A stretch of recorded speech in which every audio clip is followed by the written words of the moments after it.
തിരുവനന്തപുരം വെഞ്ഞാറമൂട് കൂട്ടക്കൊലക്കേസിൽ പ്രതി അഫാനുമായി ഇന്ന് തെളിവെടുപ്പ്. കൊലപാതകങ്ങൾ നടന്ന സ്ഥലങ്ങളിൽ എത്തിക്കും. ആദ്യ തെളിവെടുപ്പ് മുത്തശ്ശി സൽമ ബീവിയുടെ വീട്ടിൽ.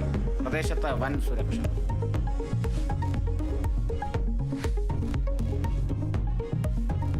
സംസ്ഥാനത്ത് സ്വകാര്യ നിക്ഷേപത്തിന് വാതിൽ തുറന്നിടുന്ന പ്രഖ്യാപനങ്ങളുമായി മുഖ്യമന്ത്രി അവതരിപ്പിച്ച നവകേരള നയരേഖ.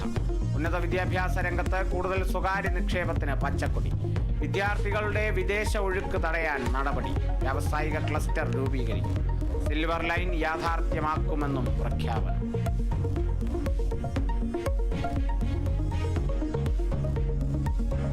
മലപ്പുറം തനൂരിൽ നിന്ന് കാണാതായ +2 വിദ്യാർത്ഥിനികളെ കണ്ടെത്തി. പെൺകുട്ടികളെ കണ്ടെത്തിയത് ട്രെയിനിൽ യാത്ര ചെയ്യുന്നതിനിടെ മുംബൈ ലോനാവാലയിൽ നിന്ന്. നിർണായകമായത് ഫോൺ വിവരങ്ങളും മുംബൈയിലെ സലൂണിലെ ദൃശ്യങ്ങളും. കുട്ടികളെ താനൂർ പോലീസിന് കൈമാറും.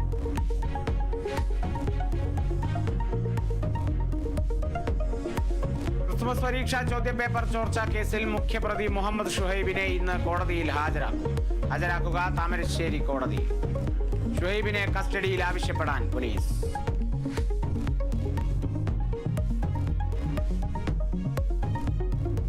ISL സീസണിലെ അവസാന ഹോം മാച്ചിനായി ബ്ലാസ്റ്റേഴ്സ് ഇന്നിറങ്ങും. എതിരാളികൾ മുംബൈ FC. മത്സരം രാത്രി 7:30.